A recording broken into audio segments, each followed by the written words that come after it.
हे wellness product मुळात घ्यायचेच कशासाठी तर त्याचं कारण आहे आपण स्वतः. कारण आपण स्वतः आपली जमीन उत्पन्न वाढीच्या नावाखाली ना पीककडे घेऊन चाललेलो आहे. पण त्यामध्ये शेतकऱ्याची सुद्धा चूक नाही. कारण शेतीमध्ये रासायनिक पेरल्याशिवाय खत घातल्याशिवाय उत्पन्न वाढत नाही, ती खर्च सुद्धा निघत नाही. पण ह्याचेच हित लक्षात घेऊन आपल्या संस्थेने 7 ते 8 वर्ष शेतीच्या जैविक ह्याच्यावर रिसर्च करून संशोधन करून शास्त्रज्ञ टीम मार्फत असे 4 प्रोडक्ट तयार केले आहेत की त्यामुळं रासायनिक पेक्षा बी 25 ते 30% उत्पन्नामध्ये 100% वाढ होती. कारण आम्ही स्वतः प्रोडक्ट दिलेले, अनुभव घेतलेले, अजून एकही रिझल्ट फेल नाही शेतीचा. पण जिथं दिले तिथले तुम्हाला आम्ही कॉन्टॅक्ट देऊन तिथं जाऊन तुम्ही प्रत्यक्ष ते प्लॉट सुद्धा बघू शकता. आपल्या अंबाजोगाई तालुक्यात रेणापूर, लातूर, बीड बऱ्याच ठिकाणी आहेत आणि प्रत्येकाला दिले आहे. तर त्यामुळे आपल्या सरांनी काय केलं, पैसा कमवणे हा उद्देश चुला नाही. कारण शेतकरी अधिक आर्थिक अडचणीत असतो, त्यामुळं नैसर्गिक संकट भरपूर येतात. त्यामुळे एकदम अल्प दरामध्ये आपल्या शेतीसाठी खत आणि लिक्विड मध्ये आणि फवारणीसाठी असे फक्त 4 प्रोडक्ट तयार केलेत आणि ते दुसरं कुठलंही वापरायची आपल्याला रासायनिक गरज नाही. आणि सलग 4 वर्ष आपण हे आपल्या शेतीसाठी वापरलं तर 5व्या वर्षी आपल्याला हे सुद्धा खत आपल्या शेतीत घालायचं नाही. फक्त 4 वर्षाचा यूज करा. आपल्या जमिनीची गुणवत्ता आपोआप वाढली जाईल आणि एकदम आपली जमीन म्हणजे एकदम सुपीक बनली जाईल. तर आपलं पहिलं प्रोडक्ट आहे वेदिका ॲग्रो भूविटा. हे आपल्याला 4 किलो मध्ये उपलब्ध आहे. तर 4 किलो मध्ये हे तयार करताना कंपनीने ह्याच्यामध्ये आपण जे मार्केटमधून बाहेर 52-034, 10-26-26 हे असे वेगवेगळे खतं घालतो. कॅल्शियम वेगळं, झिंक वेगळं, तुमचं पुन्हा ह्युमिक वेगळं. तर आपल्या संस्थेनं असं केलं आहे की एकाच प्रोडक्ट मध्ये आपले 16 प्रकारचे कंटेंट दिले. त्याच्यामध्ये स्फुरद आहे, नत्र आहे, पारस आहे, फॉस्फेट आहे, कॅल्शियम आहे, मॅग्नेस आहे, झिंक आहे, सल्फेट आहे, पुन्हा त्याच्यामध्ये अजून म्हणलं तर मिनरल आहे, व्हिटॅमिन्स आहेत. म्हणजे आपल्या शेतीला जेवढा पिकांना अन्नद्रव्य लागतात, सूक्ष्म अन्नद्रव्य, तेवढे सर्व त्याच्यामध्ये आहेत. बोरॉन आहे आणि त्याच्यामध्ये 3 मुख्य पोषक तत्व दिले. ते म्हणजे असे की ऑर्गॅनिक कार्बन एक सुरुवातीचं मुख्य पोषक तत्व, दुसरं आहे नायट्रोजन आणि तिसरं आहे जिप्सम. तर ऑर्गॅनिक कार्बन काय करतं, तर ज्या जमिनीमध्ये ऑर्गॅनिक पदार्थांची मात्रा जास्त असते त्या जमिनीत उत्पादन चांगल्या प्रमाणे येऊ शकतं. त्यामुळे ऑर्गॅनिक कार्बन हे एकदम महत्वाची भूमिका करतं. आणि दुसरं आहे आपलं हे नायट्रोजन. तर नायट्रोजन आपण मार्केटमधून 300-400 रुपयाचं पोतं घेतो आणि युरिया ते टाकतो. पण ते अजिबात युरिया टाकू नका. त्यामुळं भरपूर काही अशा बिमाऱ्या वाढायला आणि आपणच आपल्या शरीराचं वाटोळ करून गेलो. त्यामुळं सुरुवात करा. नायट्रोजन हा हवेमध्ये भरपूर प्रमाणात असतो.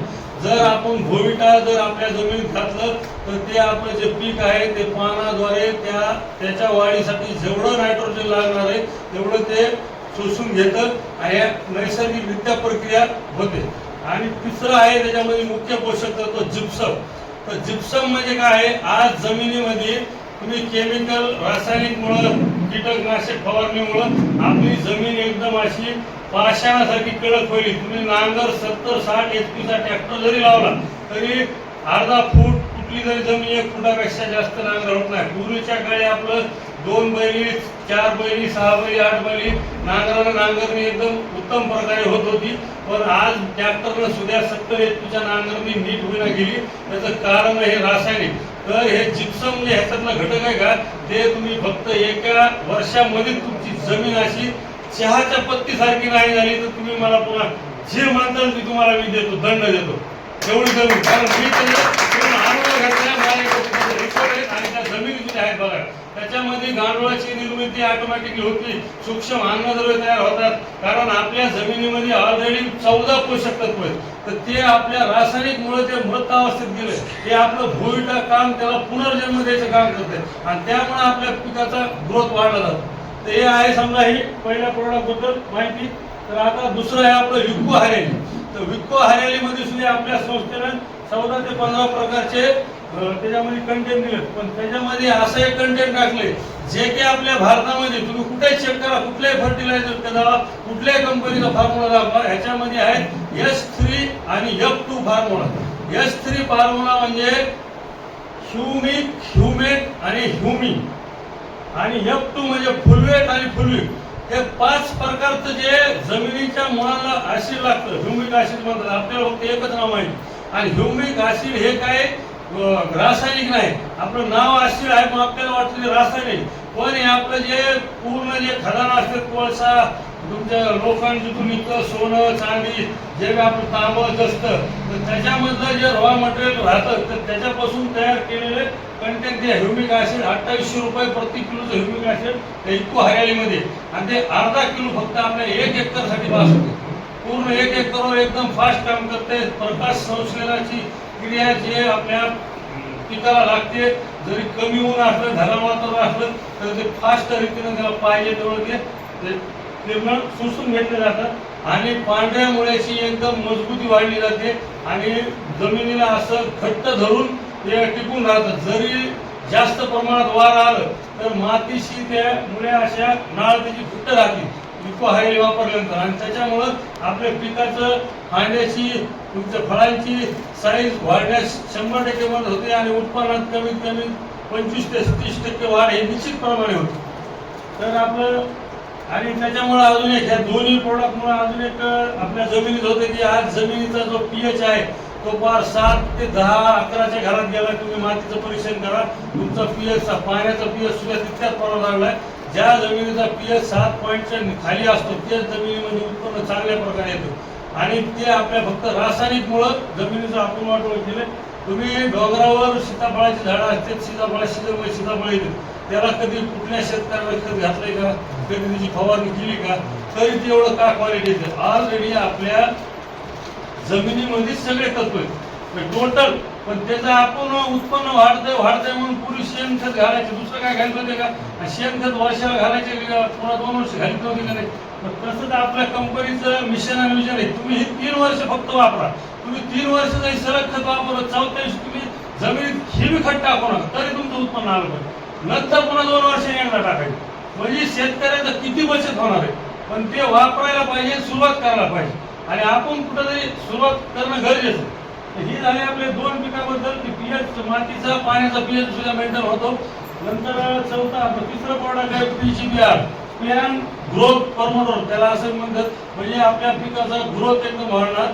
त्याची फवारणी घेतल्यानंतर आपलं जे येणाऱ्या फुलांची संख्या, फळाची फुलं जी गळते ती फुलं गळणार नाहीत, फळांची संख्या वाढणार.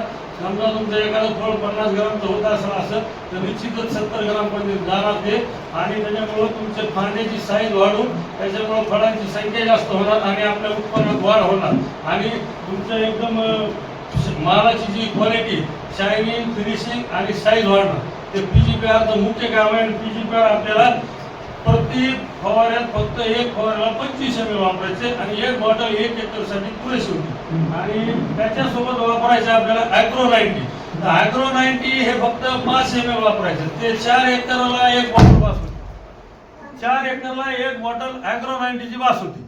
तर त्याच्यामध्ये आपले हे 4 प्रोडक्ट कंपनीचे, तर हे 3 प्रोडक्ट सोबत 4थं प्रोडक्ट ॲग्रो-90 हे वापरायचं. ते वापरल्यामुळे काय होतंय, आपल्या जमिनीमध्ये जोरदार पाऊस झाला, समजा जमीन काही उताराची असती, ठिबकचं पाणी कमी जास्त जातं, तर ते काय करतंय, पूर्ण एरिया आपलं, समजा तुमचं इथं जर एक त्याचा थेंब गेला तर ते कमीत कमी 3 ते 3.5 फुटाचा एरिया कॅच करते, आणि हे तुमचं भूविटा, इको हरियाली त्या पूर्ण जमिनीमध्ये असं तेव्हा सगळीकडे फैलाव केला जातो. त्यामुळे आपलं पिकांच्या मुळे जरी काही एखाद्या पिकाच्या मुळे बाजूला जरी गेले तरी त्याच्यावर प्रॉब्लेम येत नाही. जसं की आता समजा ऊस 5 फुटाचा आहे, तर 5 फुटाच्या ऊसामध्ये आपण मध्ये सेंटरला इकडे बाजूला जरी भूविटा टाकलं आणि शिडकाव केला तरी ते त्या पिकाला लागू होते. असं नाही की त्या ह्यांच्या बुडालाच पडलं पाहिजे, तसं काहीच नाही. आणि हे 4 प्रोडक्ट तर 100% शेतकरी वापरत. मी आतापर्यंत कमीत कमी 50 ते 60 एकर ऊसावर मी स्वतः दिलेलं शेतकऱ्याला, तर त्यांचं जी 1 डोळा पद्धतीचा जो ऊस आहे त्याच्यामध्ये कमीत कमी 15 ते 16 फुट एका ऊसाला झाले. तुम्ही इथं म्हणजे बघायचं असलं तुम्हाला नंबर देतो त्या शेतकऱ्याचे, तिथं जाऊन तुम्ही प्लॉट बघून या. ज्या पुन्हा आपण गेलो गव्हाला दिले, तर गव्हाच्या गव्हाला जे होते ते 40-40 फुट झालेत आणि ज्या शेतकऱ्याला 8 कट्टे गहू व्हायचा तिथं 12-13 कट्ट्यापर्यंत घेऊन निघलाय. पुन्हा बाजरीचं झालं तर बाजरीचे शेतकरी इथं समोरच बसलेत, कमलाकर सोनवणे सर, त्यांच्या बाजरीला आम्ही मागे उन्हाळ्यामध्ये दिलं तर त्यांच्या चुलत्याची बाजरी बाजूच्या शेतात होती, त्यांची बाजरी इकडे होती. तर ह्यांच्या बाजरी जवळपास 6 फुटापर्यंत हाईट गेली आणि 2-2 फुटाचं त्यांचं कणीस होतं. आणि शेजाऱ्याची बाजरी होती, त्यांनी रासायनिक घातलं होतं तर तिथं अर्धा फूट ते 1.5 फुटाचं कणीस होतं आणि ह्यांना सुद्धा ह्या वर्षी 4 का 4.5 कट्टे बाजरी जास्त निघाली. त्यामुळं शेतकरी मित्रांनो हे 100% वाचवा आणि येणाऱ्या पिढीला जर वाचवायचं असेल तर आपल्याला हे जैविक शेती करणं फार गरजेचं आहे. पाठीमागं आपल्या देशाचे आदरणीय पंतप्रधान नरेंद्र मोदी साहेबांनी सांगितलं की तुम्ही जैविक शेती करा. काल आपल्या इथल्या महाराष्ट्राच्या पर्यावरण मंत्री पंकजाताई मुंडे यांनी सुद्धा आवाहन केलं की बाबा जैविक शेती करा.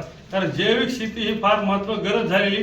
कारण पहिलं सरने सांगितलं मला की 100 ते 125-150 पर्यंत लोक पहिले जगायचे, ते नंतर आलं 100वर 80वर, आज सध्या तर 60वर आले आणि आपली येणारी पिढी तर 40वर आणायची का आणायची ते आपल्या हातात आहे. त्यामुळं प्रत्येकानं इथून पुढं तरी आपल्या 1 एकर अर्धा एकर तुम्ही पूर्ण विश्वास ठेवू नका आमच्यावर, पण एकरसाठी अर्धा एकरसाठी चालू करा, अनुभव घ्या आणि नंतर येणाऱ्या रब्बीसाठी तुम्ही पूर्ण क्षेत्राला वापरा.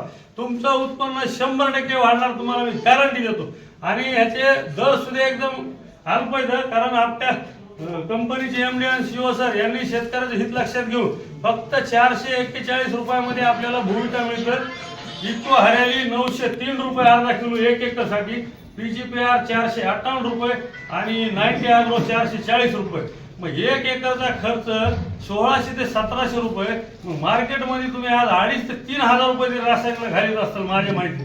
मग त्यावेळेस 1 एकर अर्धा एकरला करून बघायला काय हरकत आहे. असे मी तुम्ही दुकानादाराला पैसे देणार होते, ते पैसे इकडे द्यायचे, इथून घ्यायचं, फक्त दुकान बदलायचे आणि एक वेळेस बदललं तर काय फरक पडणार आहे. पण आपलं आरोग्य चांगलं होईल, आपल्याला भाजीपाला चांगला आपला घरचा ऑर्गॅनिक मिळेल आणि त्यामुळे येणाऱ्या पिढीवरती चांगले परिणाम होतील. तर वापरायला तयार आहेत नक्की? एकदा जोरदार टाळ्या शेतकऱ्यांसाठी. जय हिंद, जय थँक्यू.